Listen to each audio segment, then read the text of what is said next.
وَأَنَّ هَذَا صِرَاطِي مُسْتَقِيمًا فَاتَّبِعُوهُ وَلَا تَتَّبِعُوا السُّبُلَ فَتَفَرَّقَ بِكُمْ عَنْ سَبِيلِهِ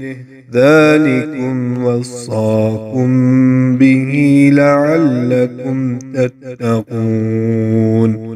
اعوذ باللہ من الشیطان الرجیم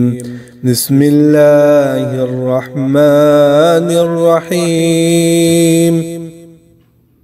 السلام علیکم ورحمۃ اللہ وبرکاتہ۔ بہت سے بھائی یہ سوال کرتے ہیں کہ نئے سال کا جشن منانا اور مبارکباد دینا کیسا ہے؟ تو گزارش یہ ہے کہ یہ سال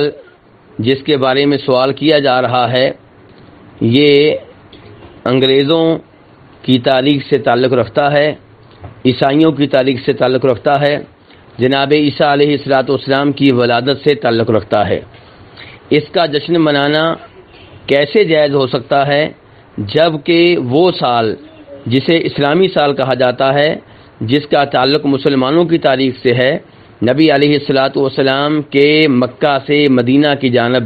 ہجرت کرنے کے واقعے سے ہے، اس کا جشن منانا بھی جائز نہیں ہے، کیونکہ یہ چیز نبی علیہ السلام سے ثابت نہیں ہے، آپ کے صحابہ کرام سے ثابت نہیں ہے، تو اس لیے اس چیز سے اجتناب کرنا چاہیے۔ اور جب آپ ہر سال اس کا جشن منائیں گے تو یہ اس کو عید بنانے کے مترادف ہوگا، اور اسلام میں دو ہی عیدیں ہیں، عید الفطر اور عید الاضحیٰ، کوئی تیسری عید نہیں ہے۔ اور اس سلسلے میں ایک روایت طبرانی کی ذکر کی جاتی ہے جس میں آتا ہے کہ صحابہ کرام رضوان اللہ علیہم اجمعین جب چاند دیکھتے نئے سال کا یا نئے مہینے کا تو وہ ایک دعا پڑھا کرتے تھے۔ تو گزارش یہ ہے کہ وہ روایت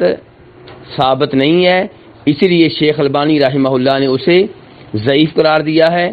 اور اس روایت کو اپنی اس کتاب میں جگہ دی ہے جسے السلسلہ الضعیفہ کہتے ہیں، یعنی کہ ضعیف روایات۔ تو اس لیے نئے سال کا جشن منانے سے اجتناب کیا جائے، اس کا اہتمام کرنے سے اجتناب کیا جائے،